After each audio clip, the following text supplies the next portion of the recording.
Вас вітае інфармацыйная служба тэлеканала МКТБ і я Ірына Габруковіч. У эфіры навіны час мясцовы. Сёння ў выпуску. Вясна – час наводзіць парадак. 14 сакавіка ў Мінскай вобласці стартаваў вясенні марафон па рамонце дарог і добраўпарадкаванні населеных пунктаў. Ад стабільнасці да якасці і інавацый педагагічная грамадскасць Маладзечанскага раёна падвяла вынікі работы за мінулы год. Лёд і полымя. У Мінскім абласным краязнаўчым музеі працуе выстаўка шкляной пластыкі. Вясна – час наводзіць парадак. 14 сакавіка ў Мінскай вобласці стартавала акцыя «Вясновы марафон змянення вулічна-дарожнай сеткі». Яна будзе праводзіцца кожную суботу на працягу сакавіка і красавіка. У акцыі прымаюць удзел прадпрыемствы ЖКГ, дарожныя службы, сельгасарганізацыі, буйныя прадпрыемствы цэнтральнага рэгіёна. Іх сумесныя намаганні дазволяць выканаць комплекс работ па аднаўленні дарожнага пакрыцця пасля зімы, высадзіць дрэвы і дэкаратыўныя кустарнікі. Як расказалі на прадпрыемстве ЖКГ Мінскай вобласці, ужо ў першы дзень акцыі было задзейнічана больш за 100 адзінак тэхнікі. У вобласці прагрэйдзіравалі амаль 25 кіламетраў дарог, а таксама правялі ямачны рамонт пакрыцця. А фінальным вынікам усёй акцыі стане грэйдзіраванне больш за 500 кіламетраў дарог, ямачны рамонт на плошчы больш за 3,5 тысячы квадратных метраў, а таксама пасадка каля 35 тысяч дрэў і кустоў. Дзейнасць па рамонце і добраўпарадкаванні не абмяжоўваецца акцый. У Маладзечанскім раёне штодня ідзе актыўная работа па ліквідацыі сезоннай ямачнасці дарожных пакрыццяў і забеспячэння водаатвода з праезнай часткі дарог. Ад стабільнасці да якасці і інавацыі на выніковай калегіі ўпраўлення па адукацыі Маладзечанскага раёна педагагічная грамадскасць падводзіла вынікі работы за мінулы год і абмяркоўвала перспектыўныя накірункі ў сваёй дзейнасці. Тэму працягне наш карэспандэнт. У фае 14-й школы гучалі знаёмыя многім пакаленням мелодыі і гасцей сустракаў аркестр, а на другім паверсе размясціліся лакацыі з розных устаноў адукацыі. Для наведвальнікаў праводзіліся майстар-класы і конкурсы, псіхолагі падрыхтавалі інсцэніроўкі і нікому не адмаўлялі ў кансультацыях. Школьнікі распавядалі пра свае захапленні і работу патрыятычных клубаў і інжынерных класаў. Я уже 8 лет занимаюсь на кружке по системному администрированию Центра творчества детей и молодежи «Молодик». И моим проектом, который разработан был в Национальном детском технопарке в рамках обучения на образовательной смене по направлению информационная безопасность, выполненную совместно с Яниславом Кириллом, является межсетевой экран для обнаружения и блокировки атак, целью которого является предотвращение сети организаций от различных киберугроз. Также хочу добавить, что этот проект участвовал на 30-м республиканском конкурсе работ исследовательского характера учащихся в секции информатика и занял на республиканском этапе 2-е место. Мінулы год для педагогаў раёна быў насычаным на розныя падзеі. Маладзечанскія эрудыты паспяхова выступалі на прадметных алімпіядах, у тым ліку і міжнародных, і ў конкурсах даследчых работ. Многія школы плённа супрацоўнічаюць з вышэйшымі навучальнымі установамі. Удзяляецца ўвага інклюзіўнаму навучанню дзяцей і падлеткаў. Ва ўстановах адукацыі рэалізуюцца педагагічныя інавацыйныя праекты. Умацоўваецца штогод матэрыяльна-тэхнічная база школ. По итогам 2025 года в Маладзечанском районе лучшими признаны 6-я гимназия имени Степана Демешко и Центр коррекционно-развивающего обучения и реабилитации. Управление по образованию заняло 2-е место в области. Самые важные вопросы в образовании – это и цифровизация образовательного процесса, и работа с семьями, и развитие профильных классов, развитие технического творчества, развитие детей как личности, как патриотов.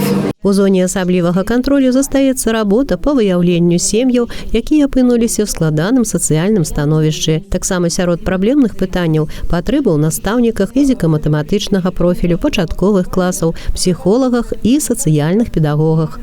Разам з тым, у раёне застаецца працаваць больш за 85% маладых спецыялістаў.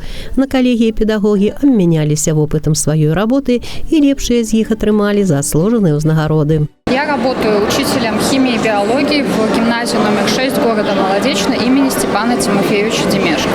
Очень люблю свою работу, так как преподаю химию и биологию, достаточно интересные предметы и очень необходимые для жизни. В этом прошлом году мой ученик занял 3-е место на областной олимпиаде по биологии. Сохранение психологического, психического здоровья учащихся, педагогов и родителей в том числе не менее важно и стоит, мне кажется, на одном уровне даже с обучением учащихся. Потому что если сохранено психологическое здоровье учащихся, то и успехи в учебе тоже будут на высоком уровне. И это доказывает каждый год успешное участие наших учащихся в олимпиадном движении. На консультации к нам обращаются и молодые специалисты, и педагоги с опытом. Частыми гостями у нас являются и родители. Стараемся каждому помочь, поддержать. А яшчэ ў хуткім часе адбудзецца фінал конкурсу прафесійнага майстэрства «Настаўнік года 2025-26 Мінскай вобласці», удзел у якім прымаюць і 3 прадстаўнікі нашага раёна. Да рэспубліканскай прадметнай алімпіяды рыхтуецца каманда і маладзечанскіх школьнікаў, а гэта значыць, што і новыя перамогі абавязкова будуць. Алла Маркелова, Алексей Андреевский, МКТБ. 15 сакавіка Беларусь адзначыла Дзень Канстытуцыі ў кожным кутку краіны. У тым ліку ў нашым маладзечанскім раёне прайшлі дзясяткі мерапрыемстваў, прысвечаных гэтаму дзяржаўнаму святу.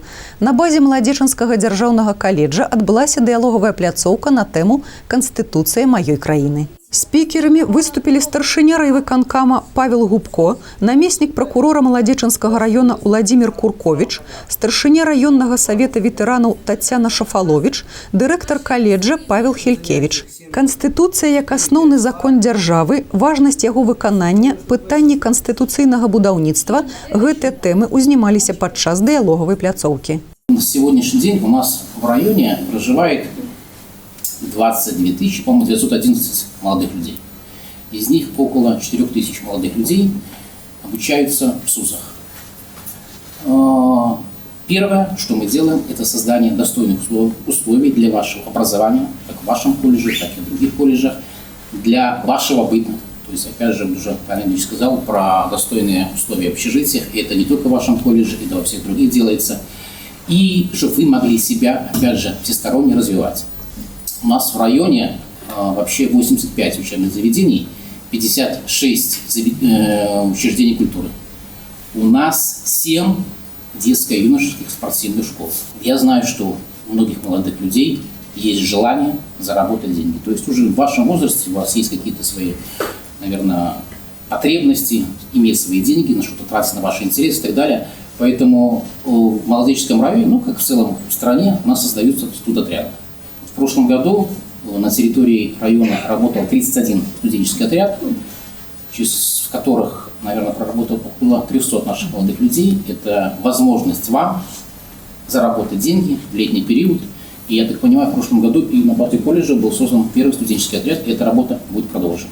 У ходзе мерапрыемства была арганізавана віктарына па пытаннях, што тычацца Канстытуцыі Рэспублікі Беларусь. Самыя эрудзіраваныя атрымалі падарункі і сувеніры. Старшыня райвыканкама Павел Губко таксама уручыў навучэнцам каледжа экземпляры Конституции. Конституция устанавливает права, обязанности органов власти, людей, свободу. Она обеспечивает, что жизнь в стране будет спокойной, безопасной. И я считаю, что Конституция помогает спокойно смотреть в будущее. И это, я считаю, что важно, чтобы каждый соблюдал закон своей страны и следовал ее правилам. Принятие Конституции в далеком 1994 году ознаменовало собой начало самостоятельной белорусской государственности. Спустя то время, которое прошло с момента принятия Конституции, в нее были внесены изменения и дополнения, которые принимались большинством населения и определяли вектор эпохи и развития нашего государства. Следует сказать, что в развитии Конституции и закрепленных в ней норм формируется все законодательство нашей страны. Об этом следует помнить каждому, свято чтить и помнить о том, в каких условиях и при каких обстоятельствах была принята Конституция и каким образом она повлияла на то, что сегодня мы живем в свободной, мирной стране и можем добросовестно трудиться в ее благо. Акцыя «Бяспечныя канікулы вясна-2026» стартавала 16 сакавіка на Міншчыне. Яе мэта – прафілактыка ДТЗ з удзелам непаўналетніх напярэдадні і падчас вясенніх канікул. Інспектары ДАІ просяць дарослых нагадаць дзецям асноўныя правілы дарожнага руху.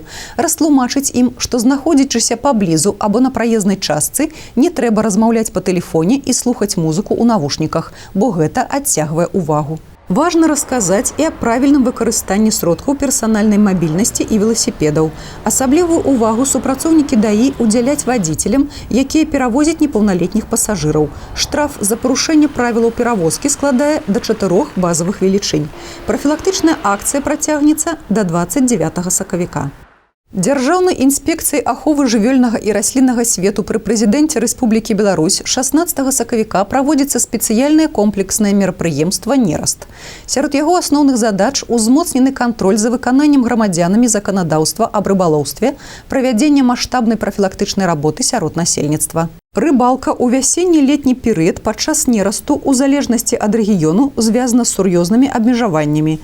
Парушальнікам заканадаўства прыйдзецца адказваць рублём. Маладзечанская міжраённая інспекцыя аховы жывёльнага і расліннага свету просіць паведамляць пра факты парушэння прыродаахоўнага заканадаўства па тэлефонах, якія вы бачыце на экранах. Лёд і полымя. У Мінскім абласным краязнаўчым музеі працуе выстаўка шкляной пластыкі. Каляровыя шкляныя вырабы паступова знікаюць з нашага паўсядзённага жыцця па той простай прычыне, што для іх вытворчасці патрэбны рэдказямельныя элементы. Таму многія рэчы перыяду другой паловы 20-го стагоддзя, зробленыя на прадпрыемствах Беларусі, у прыватнасці барысаўскага хрустальнага завода, можна ўбачыць толькі ў музеях. Гэта свайго роду спадчына, якая захавалася з часоў Савецкага Саюза. Над шклянымі вырабамі працавалі сапраўдныя майстры сваёй справы – мастакі, тэхнолагі і рабочае прадпрыемства. В полном ассортименте цветное стекло можно увидеть, конечно, только в старых квартирах, в сервантах наших бабушек, где действительно бездна вкуса и сложные технологии, связанные со стеклом. И поэтому мы стараемся сохранить все это и почаще показывать нашей публике. На выставе прадстаўлены розныя экспанаты, наборы посуду, вазы, графіны і сувеніры ў выглядзе раслін, жывёл і казачных персанажаў. Гульня святла і колеру заварожвае кожнага, хто бачыць прыгажосць, створаную рукамі і фантазіяй барысаўскіх майстроў. Мне хочется задержать ваше внимание и на этой изящной форме кувшина. Это характерная форма для стиля модерн конца 19-го, начала 20 века. Вытянутая форма. Очень сложная огранка и удивительный цвет. Сегодня таких вещей не делают, можно сказать. Это ювелирная работа и штучный товар, который требует очень высокого мастерства от огранщиков. Наперадзе падрабязны прагноз надвор'я. Вы можете сачыць за выпускамі навін на нашым сайце tvs.by, YouTube-канале, у сацыяльных сетках УКонтакце, Аднакласнікі, Інстаграм, у тэлеграм-канале МКТБ. А я з вамі развітваюся. Усяго добрага і да хуткай сустрэчы.